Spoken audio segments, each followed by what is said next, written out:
Oke, Assalamualaikum warahmatullahi wabarakatuh. Kembali bertemu dengan saya, Andri.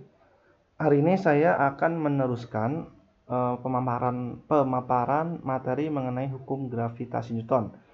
Kalau minggu kemarin saya sudah menjelaskan sampai pada materi mengenai medan gravitasi. Hari ini saya akan menjelaskan materi mengenai hukum Kepler dan juga kelajuan satelit mengorbit suatu planet. Oke, yang pertama kita belajar mengenai hukum Kepler. Hukum Kepler ini nanti dibagi menjadi tiga. Ada hukum 1 Kepler, ada hukum 2 Kepler, dan hukum 3 Kepler. Oke, kita bahas satu persatu. Yang pertama mengenai hukum 1 Kepler. Hukum 1 Kepler itu mengatakan bahwa lintasan planet itu berbentuk elips dengan matahari terletak di salah satu titik fokusnya. Nah, ini ada gambar ya, matahari. Jadi yang namanya elips itu dia punya dua fokus, ada fokus sebelah kirinya, ada fokus sebelah kanan. Nah, di sini fokusnya hanya di salah satu titik fokusnya ada matahari, ya matahari, sedangkan di fokus lainnya tidak kosong, tidak ada benda langit. Nah, di sini dikatakan ketika ada suatu planet bergerak mengelilingi matahari ini, maka nanti akan ada dua titik ya yang kita ketahui, yaitu titik perihelium atau perihelion. Apa itu perihelium atau perihelion ini? Ini perihelium itu adalah titik terdekat dengan matahari. Sedangkan aphelion ini adalah titik terjauh dengan matahari. Ketika si planet berada di posisi perihelion atau titik terdekat matahari, maka kecepatannya akan makin cepat. Sebaliknya, makin jauh dari matahari, jaraknya kecepatannya akan makin kecil. Ada titik yang namanya titik aphelium atau aphelion, yang ini merupakan jarak terjauh dari matahari. Itu disebut dengan titik aphelium atau aphelion. Nah, dari hukum 1 Kepler tuh dia hanya menjelaskan bentuk dari lintasan planet. Ini dari gambar ini bentuknya berupa elips, bukan lingkaran ya. Jadi bentuknya berupa elips, bukan lingkaran. Kemudian hukum 2 Kepler, hukum 2 Kepler mengatakan garis hubung planet ke matahari akan menyapu luas yang sama dalam waktu yang sama. Artinya apa? Kalau ini misalkan ada suatu lintasan planet, bentuknya gambarnya seperti ini. Ini ada mataharinya, planetnya bergerak dari posisi C ke B, B ke C, kemudian dari D ke E. Nah, kalau luas C, B, A atau A, B, C itu sama dengan luas E, A, D, maka waktu untuk berpindah dari D ke E itu sama dengan dari B ke C. Syaratnya apa? Luasnya harus sama. Jadi ini ada garis hubung ya, garis hubung planet ke matahari ini kalau ditarik berupa bendanya berupa luasan. Kalau luasnya sama berarti nanti waktu yang diperlukan dari D ke E itu sama dengan dari B ke C asal luasnya sama. Hukum 3 Kepler. Nah, ini menjelaskan kuadrat revolusi planet mengelilingi matahari sebanding dengan pangkat 3 jarak rata-rata planet ke matahari. Artinya apa? Berarti periode planet itu sebanding dengan pangkat 3 jarak rata-rata ke matahari. Atau secara matematika kita menuliskannya dengan persamaan T1 kuadrat per R1 pangkat 3 sama dengan T2 kuadrat per R2 pangkat 3. Di mana T1 dan T2 ini adalah periode revolusi planet ya, T1 dan T2.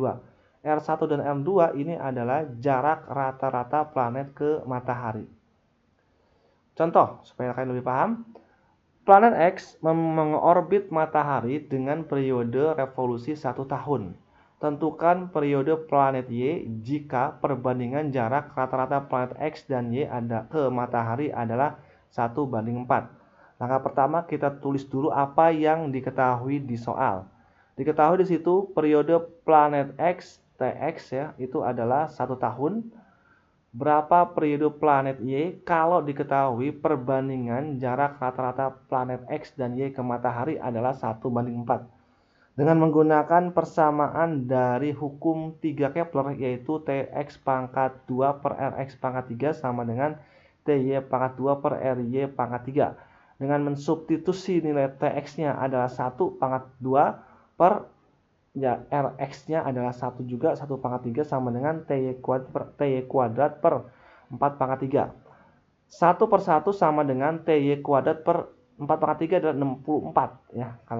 Kalau kita kali silang akan didapatkan TY kuadrat sama dengan 64 atau TY sama dengan angka 4 sama dengan 8 tahun. Nah, ini adalah periode planet Y ketika dia mengelilingi matahari, itu membutuhkan waktu 8 tahun. Beda dengan TX itu hanya setahun saja.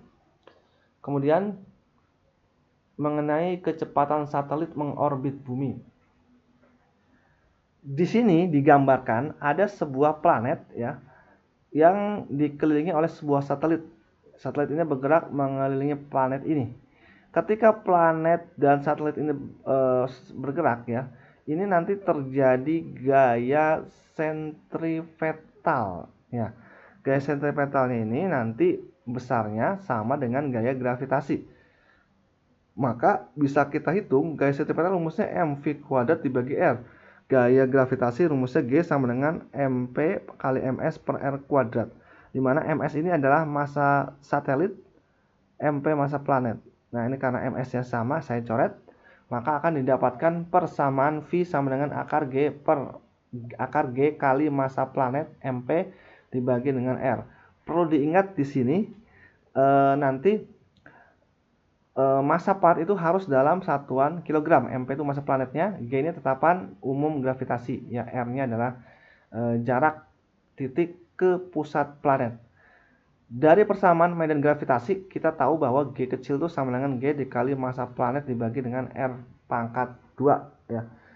Sehingga kalau saya menuliskannya R kuadrat saya kali silang akan dapatkan G kecil kali R kuadrat sama dengan G besar kali massa planet. Dengan mengganti G dikali MP-nya itu adalah GR kuadrat, akan dapatkan V sama dengan akar G kali R nilainya. Nah, ini adalah kecepatan satelit atau kelajuan satelit mengorbit planet. Contoh, berapakah kelajuan satelit di ketinggian 1000 km yang mengorbit suatu planet yang bermassa 6 kali 10 pangkat 25 kg dan berdiameter 10.000 km. Saya gambar dulu kejadian fisikanya. Di sini ada planet ya, dia punya jari-jari 5000 km. Ada benda diletakkan pada jarak 1000 km di atas permukaan planet tadi. Berarti kan R-nya itu diukur dari pusat sampai benda planetnya. Itu adalah 5000 tambah 1000. Ini jarak totalnya, sehingga didapatkan 6000 km. Kalau kita ubah ke meter dikali 10 pangkat 6 atau dikali dengan kilometer dikali dengan 1000 ya. Ini sehingga didapatkan 6 juta meter atau 6 kali 10 pangkat 6. Nah, dengan mensubstitusi persamaan kelajuan satelit mengorbit planet, yaitu V sama dengan akar G kali massa planet dibagi R, dengan G-nya 6,67 kali 10 min 11, M massa planetnya adalah 6 kali 10 pangkat 25 kg, per R-nya tadi adalah 6 kali 10 6. Kita substitusi, ini sama-sama ada 6 dicoret, sehingga jadinya akar 6,67 kali 10 8, yaitu dari min 11 tambah 25 dikurang 6, itu dapatnya 10 pangkat 8. Dengan diakarin nilainya, akar 6,67 adalah 2,58, akar 10 8 adalah 4. Nah, ini adalah kelajuan satelit mengorbit planet tersebut, 2,58 kali 10 4 meter per sekon. Nah, oke, materi mengenai mengenai hukum gravitasi Newton cukup sampai sini. Kurang lebihnya mohon maaf jika ada kekurangan. Wassalamualaikum warahmatullahi wabarakatuh.